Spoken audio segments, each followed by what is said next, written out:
la Brière, le pays du silence, un silence total, grandiose, troublé uniquement par le chuchotement du vent dans les joncs.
Un ardent soleil illuminait dans ses détails l'énorme machine, dont l'approche suscitait dans l'eau boueuse des remous qui allaient secouer le chaland du solitaire.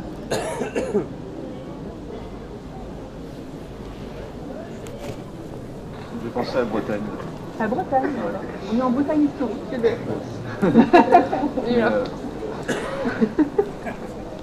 C'est très plat, ouvert, d'accord. Mais contrairement au paysage qu'on fait si on regardait de ce côté, là on aurait plutôt un paysage fermé. Ici on a le paysage qui nous empêche de voir plus loin, alors que là, en fait, on peut voir jusqu'à une vingtaine de kilomètres de l'autre côté. On est jusqu'à Saint-Lifard. Faut les entendre à Martin Pêcheur. Donc, pour rappel, Martin Pêcheur, c'est un petit oiseau bleu turquoise avec le ventre un peu pêche, couleur pêche. Et quand on le voit, généralement, ça a un éclair bleu turquoise. C'est un oiseau qui est très très très rapide. Donc, je l'entendais pendant qu'on faisait les réglages des jumelles. Je vous invite vraiment à être attentif. Peut-être qu'on en verra le long du canal. Là, on a vraiment un temps idéal. Je ne sais pas s'il y en a qui veulent regarder. Là, on a des oiseaux là, qui se sont cachés dans le... Ouais, ça bouge là-dedans.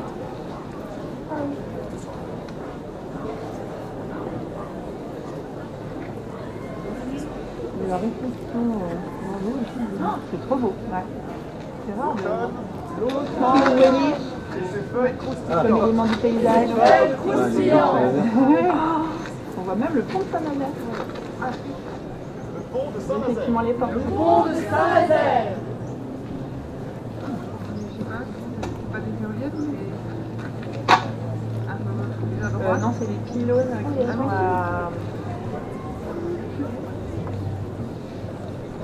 Tu vis à Saint-Nazaire? Non. Herville. Café Lagage. D'accord. Et après, ça traversait l'île de Pendu de Saint-Joachim. Okay. Et pour redescendre à Saint-Nazaire, ça longe la voie verte. Il y a une voie qui a été créée pour les vélos. Et c'est l'ancien tracé de la voie de chemin de fer. J'en ai beaucoup entendu parler. C'est génial. En plus, donc, il s'appelle le Tortilla, le train des Brillirons. Et il y a des super panneaux d'interprétation à néant là. Qui expliquent toute cette histoire. C'est très joli ce qu'ils ont fait. Il y a beaucoup d'images à l'écomusée aussi de ça. Oui, oui. Trop joli. C'était tout blanc. Je ne sais pas si vous avez vu les paysages ce matin. C'était magnifique. Tout givré. Tout givré. Tout givré.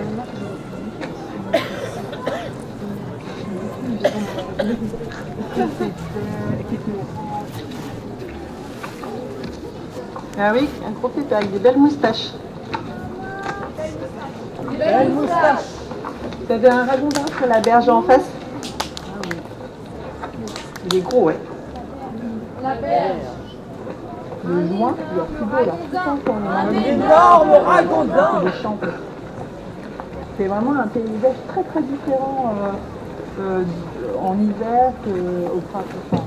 Alors il y a des propriétaires qui vont préférer les garder immergés pour pour éviter les chocs thermiques en fait, et ça les abîme moins. Incroyable. Et là, vous avez vraiment le roseau sur pied. Donc a perdu ses feuilles et qui est, du coup, on peut le ramasser maintenant, en faire des bottes, qu'on appelle des javelles, et puis, les laisser sécher encore un petit peu et après les mettre sur les toitures. Les toitures. Les toitures. Donc c'est ça qui fait le toit de chaume, c'est ça. Alors le chaume, c'est un matériau à base de roseau, ou soit à partir de joncs. Alors les joncs, Le jonc. les joncs, Le c'est jonc des végétales qui tige, qui restent tout le temps vertes, un peu pointues. Et avant l'arrivée des ragondins, on avait des joncs qui pouvaient être jusqu'à 2 mètres de haut. Et du coup, il y a certains toits en jonc. Mais sinon, c'est essentiellement du roseau. Mais alors, c'est le chaume ou la chaume? Toit de chaume, le chaume. Et la chaumière. Et la chaumière. Il y a eu une période où il a été inondé, mais après, si on est avec des bottes, normalement, il passe tout le temps avec des bottes. Ok. Voilà. Si, c'est vrai que je ne vous ai pas montré, mais c'est navigation à la perche, avec des grandes perches de châtaignier. Voilà. Et après, voilà. Ah bah voilà. Le chaland traditionnel, il est pointu au debout. Et en fait, ils ont Le chaland pour pouvoir mettre les moteurs. Ah. Donc maintenant, il y en a beaucoup qui utilisent les moteurs, mais le chaland traditionnel. Mais le chaland traditionnel. Je sais pas si vous avez entendu comme des cris de bébés. Eh ben, c'est les bébés ragondins.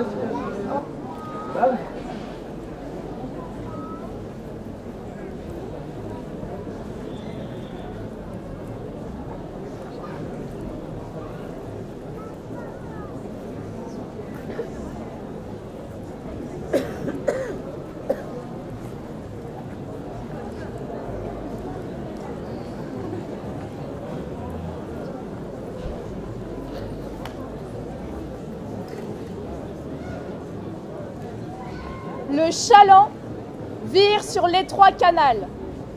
Il embouque un filet d'eau, se fraye un chemin invraisemblable de difficulté entre deux murailles de roseaux.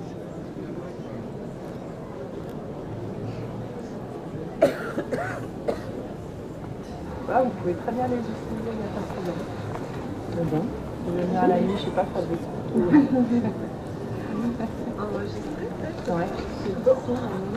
Les bruits de la nuit dans le marais sont assez exceptionnels. On entend beaucoup les ragondins crier. On entend beaucoup de macoule. Non, c'est rigolo, ça fait comme des bruits de cochons. On entend les radeaux. C'est tout un univers sonore qui est très sympathique hein, pour ceux qui viennent écouter le sonore de la nuit dans le marais. C'est vraiment très spécial. Et puis, au mois de février, ils vont commencer à parler, à chanter. Février-mars, on va avoir les butors. Donc, ce fameux chant, le... Donc, nous, on fait des inventaires la nuit, comme ça, justement, pour aller chercher les mâles butors qui chantent dans le marais. Donc, c'est vrai que c'est très particulier. C'est très sympa. Je vous invite vraiment, si vous sentez le courage, de venir la nuit dans le marais. C'est vraiment un univers à part.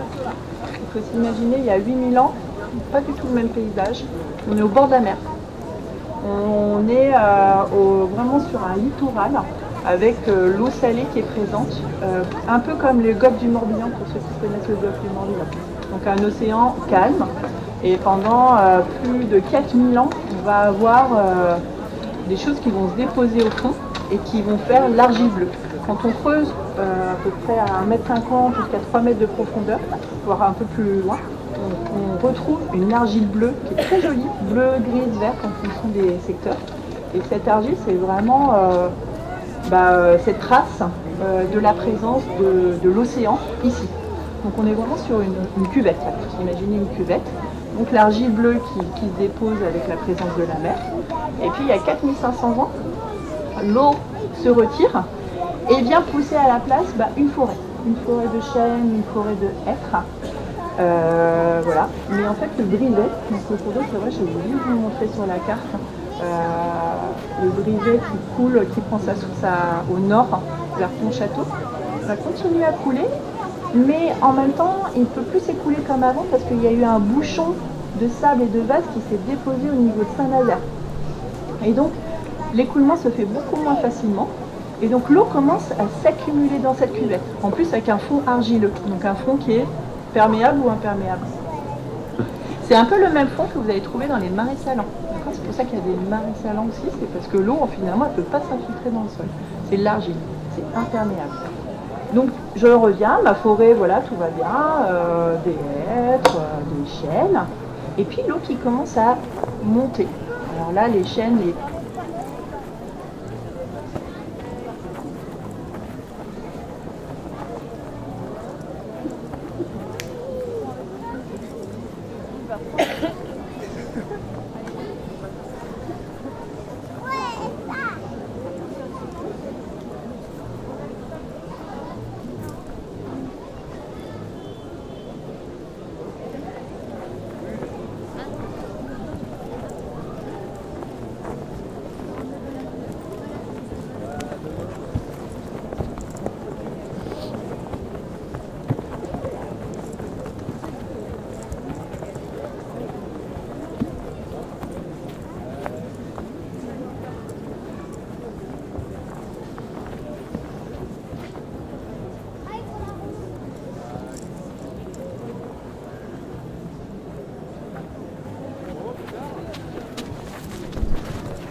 Et par le froissement velouté d'un vol de hérons ou de vanneaux, ramant dans le ciel de leurs ailes lentes, bleuies par le crépuscule.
Mais ce n'était pas la paix amicale qui s'étendait comme une caresse sur les sites familiers.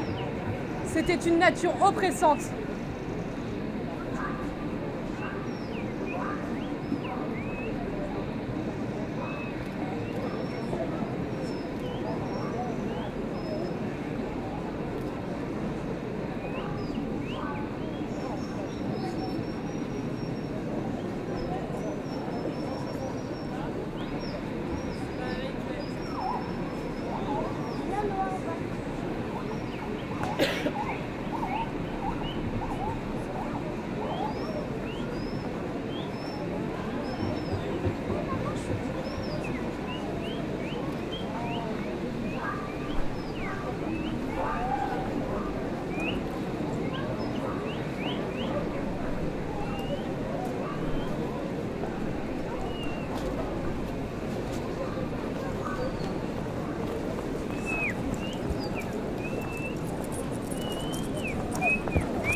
Merci, oui. Merci beaucoup pour nous avoir écoutés. Donc nous, on est les étudiants de l'école des Beaux-Arts de Saint-Nazaire et de Nantes. La chorégraphie a été faite entièrement du début à la fin. Vous avez pu entendre durant la performance des sons d'oiseaux qui ont été prélevés directement de la Brière, mais aussi des paroles de Claudine, qui est présente, donc qui parlait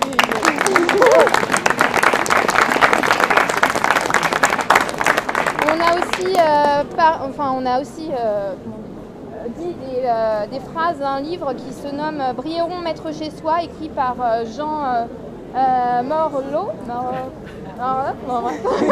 Si vous voulez son de famille, venez me voir parce que je l'ai écrit. Et donc voilà, donc il y a des phrases de son livre qu'on a réutilisées pour la performance, qui parlent de la Brière, donc ça nous a beaucoup aidé aussi pour notre performance. Tout ce qu'on a fait ensemble, ça ne serait jamais arrivé sans Emmanuel Huyn, excusez-moi, qui n'est pas là aujourd'hui, mais qui en fait, c'est grâce à elle qu'on a pu répéter la performance, qu'on a pu apprendre des gestes aussi, donc on la remercie énormément. Et aussi un petit mot aussi dernier à la fête de l'eau, qui sans lui, l'organisation de la fête de l'eau, on ne pourrait pas être ici aujourd'hui pour vous présenter notre spectacle. Donc merci beaucoup de votre attention. Merci.